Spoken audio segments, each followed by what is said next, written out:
everybody, I'm Ryan McCaffrey. We are setting up for IGN Live this weekend. I'm with Mitchell Saltzman, who got to play one of this weekend's biggest games. We saw it at the Sony State of Play. It'll be at SGF this weekend as well. Control Resonant. Mitch, you played a couple hours of this thing.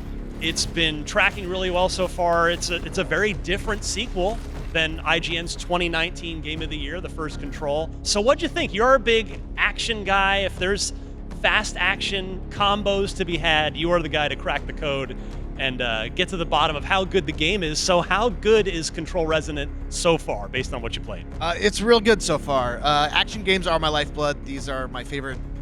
This is my favorite genre of game, basically. I know I like Souls games. I like fighting games a lot. But if you had, like, gun to my head, if you had to get me to choose, it would be the Devil May Cry's, it would be the God of Wars, it would be the Ninja Gaidens. Those would be the games I would want to be alone on a desert island with. And yeah, Control Resonant, it hits a lot of the notes that I want to see in a game like this. The action is fast. The movement options are really satisfying. There's a ton of different options that you have at any given moment. You have like three different slots for a weapon, a sub-weapon. Then you have like a finishing move weapon that basically kicks in when you get to the end of a light attack combo, and they all have different effects and kind of different focuses. There's a lot to really mess around with, even in just the small amount that I got to play.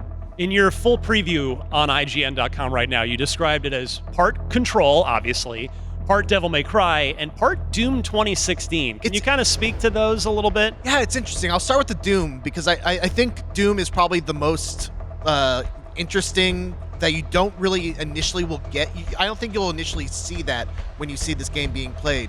But when I say that it reminds me of Doom 2016, I mean that the combat arenas are really wide open. The focus is on constant movement, constant momentum. There's a bunch of fodder enemies around that you kind of clean up in order to use as like health regeneration. So if you're low on health, you're not looking around for health pickups. You're looking around for enemies to kill to get that health back.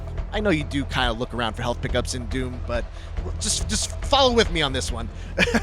And it's just, you know, it's basically like using enemies as a resource. Is kind of what I'm getting at. And the fodder spawn endlessly. Yes, so that's kind of one of the interesting things. If you look on your mini map, you'll see a bunch of little dots, and then you'll see these big dots. The big dots are the ones that you have to focus on.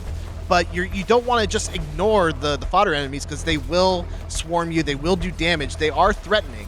But you have to focus on killing the big enemies, the ones that take a lot of effort to bring down, or the combat card just will never end. So that's an interesting decision that I think has a lot. It makes a lot of sense in this kind of game, because you know it adds that tension of, you know, you want to kind of be quick to end the encounter, but you also don't want to be reckless and just dive into these big enemies without a lot of health to deal with them.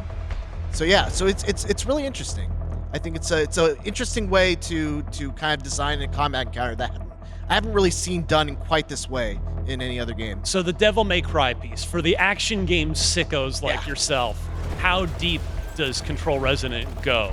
So I want to clarify that I haven't gotten to play too much of it. I got to play about 2 hours, but from that, the thing that reminds me of Devil May Cry is, you know, it's the feeling of knocking an enemy into the air, following them up, hitting them a bunch, and sticking with them in the air. If you are good at Devil May Cry, you never have to touch the ground, because you can basically just jump cancel, just like attack, jump cancel, attack, jump cancel, attack, jump cancel.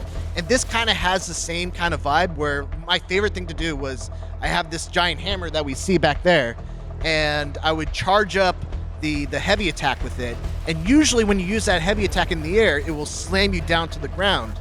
But if you're able to time a jump, a dodge, or another ability when the attack, like just when the attack hits, you'll actually cancel that downward momentum and just stay in the air. You'll do whatever you did. So you can kind of just stick to an aerial enemy and just like stick to them like glue, and just keep on pounding them until they die, which it's really satisfying for me. I don't know about anyone else. I love air combos. I love jump cancels. I love that element of like playing the game in a way that maybe is not how a standard person would play, but it is kind of like there as a kind of advanced level technique. Yeah. You talked about in your preview you can take a few different build approaches to this. Yeah. Talk about sort of the variety of which you can approach your play style. Yeah, sure. So it does what a lot of, I think, modern action games do, in that they have like a stagger meter and a life meter. So you can kind of target what you want. You can either go for an enemy's health and do raw damage and just focus on deleting that red life bar, or you can focus on increasing the stagger meter, and when you fill up the stagger meter, you'll be able to do an execution, which does like a huge amount of damage all at once.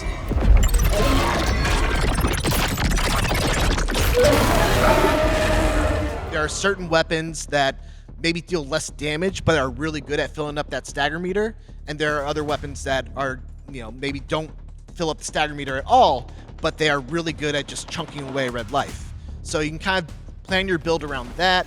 There are also status ailments that you can inflict, so you can focus on inflicting burn on an enemy, which also works to increase the stagger meter. When you talk about the sub weapons, there was the hammer that I was mentioning, which you have to charge up. Yep. But then there's also a kind of whip sword, and that one you charge as well, but you have to charge it you have to release it at just the right time. And if you do that, you're able to do like 5 times the amount of damage that it would normally do. So that's really satisfying to incorporate into your playstyle as well. That's sweet. Yeah. On the control side, Remedy's games, Control 1, they're weird, right? They're weird in the best kind of ways. And part of the fun weirdness of the first Control was the oldest house, this brutalist building where all kinds of weird stuff happened inside. But in this one, obviously, we're outside. We're in Manhattan. The hiss have infected Manhattan. Can you talk about sort of the art direction, kind of the vibe of this one in comparison to the first one? Yeah, so, when I think of the oldest house, I think of a lot of like white and gray and, kind of a lot of stone kind of structures.